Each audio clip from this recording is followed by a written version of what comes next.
Tonight on Connecticut's news station, campus officials clear encampments on Yale's campus, but students say they aren't giving up. Plus, arrests made on UConn's campus, stirring up even more demands from students there. The message they're sending out tonight.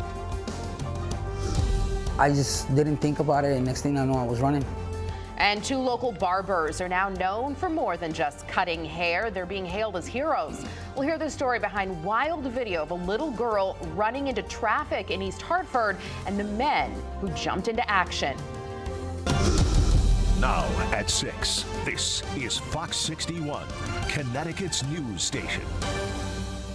Good evening, and thanks for joining us for the Fox 61 News at 6. I'm Brent Hart. And I'm Sarah Sanchez. At many of America's college campuses, students aren't backing down, and that includes some of Connecticut's universities. These pro-Palestinian groups are still pushing university leaders. Fox 61's Emma Wolfhorst is live on UConn's campus. But first, let's check in with Fox 61's Julia LeBlanc, who is at Yale University tonight, where police have taken down the encampment of the pro-Palestinian protesters there. Julia. Well, since the encampment was cleared out here on Cross Campus this morning, it's been pretty quiet here on the green all day long. The yellow police tape that was blocking the green has since been removed, and you can see a few security officers watching over this space. Now, the protesters were told not to come back here, but they tell us they still plan to mobilize at some point. Another early morning wake-up call for pro-Palestinian protesters at Yale University. You cannot come back on campus till they are done cleaning up. As Yale and New Haven police work together to clear up the tents and kick the students off the green at Cross Campus. We're here to peacefully protest against the genocide, and this is Yale administration's response. It's appalling. Law student Chisato Kimura says police gave them a 15-minute warning to move Tuesday morning. They came and said if we didn't immediately leave Cross Campus, which is the green area, that we would be arrested and that we would be subject to emergency suspension. This time, there were no arrests, but last Monday, nearly 50 people were taken away and charged after police kicked them out of Beinecke Plaza on campus.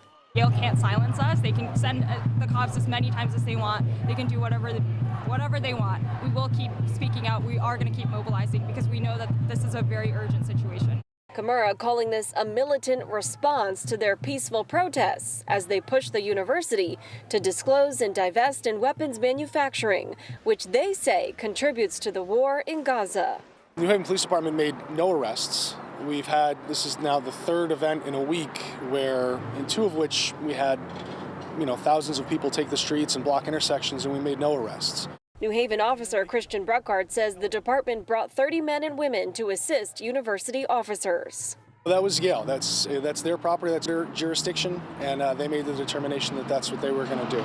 A move Kimura says won't be stopping them as they work to figure out their next steps. We're now thinking about, okay, what's next? Because we're going to keep coming back. We're going to keep speaking out. Now, the university's president sending a statement to the campus community in part last night saying, quote, "We have long established restrictions on the time, place, and manner of protest to ensure that all members of our community have equitable access to the campus while still allowing for free expression and dissent. The use of overnight encampments, flags, posters, banners, tents, and ropes to claim a campus space for one individual or group's viewpoint is, however, detrimental to the free exchange of ideas." Now back out here on Cross Campus, once again, we have heard from the protest leaders that they do plan to once again mobilize, but we're not sure where and when. We are here at Yale. Julia LeBlanc, Fox 61, Connecticut's news station. All right, Julia, thank you. And as we said, protests are also continuing tonight on the University of Connecticut's campus. And there are some arrests being made as students continue to speak out. Fox 61's Emma Wolfhorst is live in stores with the latest going on there. Emma. Brent, since we spoke last hour, it's basically wrapped up here outside of the Yukon Police Department. It's pretty quiet and calm now as all of the protesters who were arrested this morning have been released. We're being told by students that was about 23 people arrested. That number has not yet been confirmed by UCPD or by the university, but we watched as those people were let out one by one and greeted by a group of protesters here who say they were standing in solidarity with those who gave up their physical bodies to stand for this cause. Disclose, divest. On the fifth day of pro-Palestinian demonstrations at the University of Connecticut, police moving in and arrests being made. Yukon joined the growing list of campus protests across the U.S. last Thursday. These students calling for the school to disclose and divest, a want shared by most of these college demonstrations around the country. The police would come in while students are sleeping, walk in between. They would take videos of them while they're sleeping, all for really the purpose of intimidating students. They gave 1 or 2 warnings that anyone who remains here is going to be handled by the administration. Beyond that, they just came in this morning and they sweep. A university spokesperson says students violated large outdoor gathering guidelines by erecting tents and using amplified sound. The spokesperson says Tuesday morning, Yukon police directed demonstrators 4 times to remove the tents and disperse. When that didn't happen, officers entered the site, removed tents and tarps, and arrested those who refused to comply. It was totally peaceful protest, so as a teacher watching my students be arrested and pulled out of these tents was, I was worried for their safety. Elias says the situation Tuesday morning was scary. Students arrested did not want to speak on camera, but faculty who spoke with them say the conditions they experienced while being detained Tuesday were awful. Not being fed when they had been there for over 6 hours. They were talking about having to assert religious practice as a reason that they shouldn't have to go to the bathroom in front of each other. They also just talked about the deeply unclean state of the holding cell, which is a drunk tank with doo-doo on the floor. But faculty tell me these students will not be deterred. I do know that energy is still high. These kinds of crackdowns, I think, are not going to stop students from expressing their beliefs. The teachers I spoke with say these students were arrested on charges of trespassing and disorderly conduct. Now, they want those charges dropped. They've reached out to President Merrick and the greater administration asking those charges be dropped. And they also don't want any sort of academic repercussions for these students, such as suspension or anything of that sort. But like I said, it's basically cleared up behind me here now as all those who were arrested have been released thus far. Now, we did hear demonstrators speaking to those who were out here in support saying, this is only the beginning, we will continue. They asked to keep the energy up, saying today was an energy boost and we're going to build on it, adding that we will not be silenced, we will not stop, we will not cease. We asked the protesters when the next mobilization could be. They don't have any specifics yet. They told everyone here to go home and rest, but they say it will be a long week, and they say that they will be back out on campus at some point. For now, live in stores, Emma Wolforst, Fox 61, Connecticut's news station. And of course, we are covering all the protests and 3 encampments as things change here. Wesleyan students also still sitting in on their campus, asking their trustees for transparency and divestment. As always, you can find more of our coverage and stay up to date online and on the free Fox 61 News app. New tonight from the state capitol, police are investigating a threat that was called in against the state capitol building. The threat was first called into Hartford police.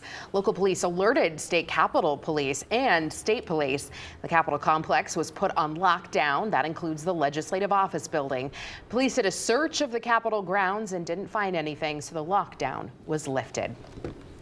It's a bit gloomy day out there today. On the the muggy side, too. Yeah, I preferred yesterday. I said that last hour. I'm still thinking about yesterday. Meteorologist Ryan Breton here now with the check on the forecast for the week, Ryan. Yeah, hey, same here, Sarah and Brent. Some places 20 degrees cooler right now than we were yesterday, and that cool air will help weaken a lot of these thunderstorms back to our west. They're actually pretty strong in what is still warm air over northeast Pennsylvania. A lot of heavy rain, some thunder, lightning, and hail. That comes east tonight, but I don't think we will get any strong storms. There will be showers coming in, which could contain some rumbles of thunder around about 9-10 o'clock. But this line should be weakening as it moves through the state as we get toward about midnight. Now, by tomorrow morning, most of this rain is gone, but it's cloudy, a little damp and chilly tomorrow morning. And I think tomorrow we'll have a little bit more sunshine developing than we had today. The afternoon, there will at least be some breaks of sun. Temperatures get up close to 70 with a chance for an isolated shower tomorrow evening, but I think a lot of the time tomorrow will end up being dry. So highs tomorrow inland get close to 70. The shoreline will have temperatures that stay in the lower to mid 60s. Thursday actually looks like a pretty good day. Some clouds in the morning, then developing sunshine up to 75 inland, 60s on the shore, and then clouds come back in on Friday with temperatures in the 60s. We'll talk about what this means for the weekend and the storms that we're watching to our west right now coming up in just a few minutes. Thank you, Ryan. Happening right now in Middletown, folks are discussing the removal of 2 traffic lights on Route 9. Leaders will gather feedback and answer questions people might have. The department reported 350 crashes in the downtown part of the city between exits 12 and 18 from early 2019 to 2021. Leaders say the purpose behind the project is to improve safety and reduce congestion, but some drivers think the change will just create more traffic. Tonight, we share with you an inspiring story that proves everyday heroes walk among us. Now, Fox 61's Matt Caron introduces us to the East Hartford barbers whose quick thinking may have saved a young life.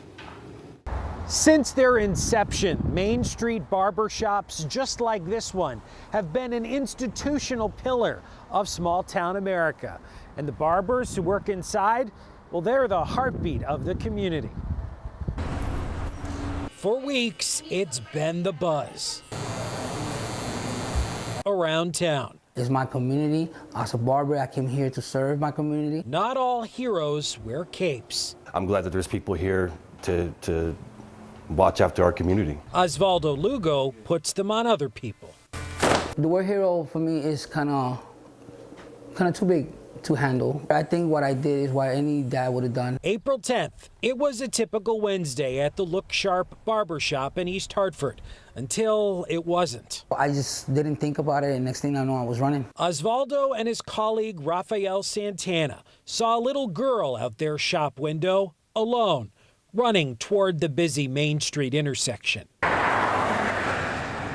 Their actions caught on camera, sprinting to catch up to her. As soon as I picked her up, she was just saying, "Mommy, mommy, mom, mommy, mommy." Osvaldo eventually found the little girl's mother here at this bus stop, where she lost track of her for just a second, the two sharing an emotional parent-to-parent connection.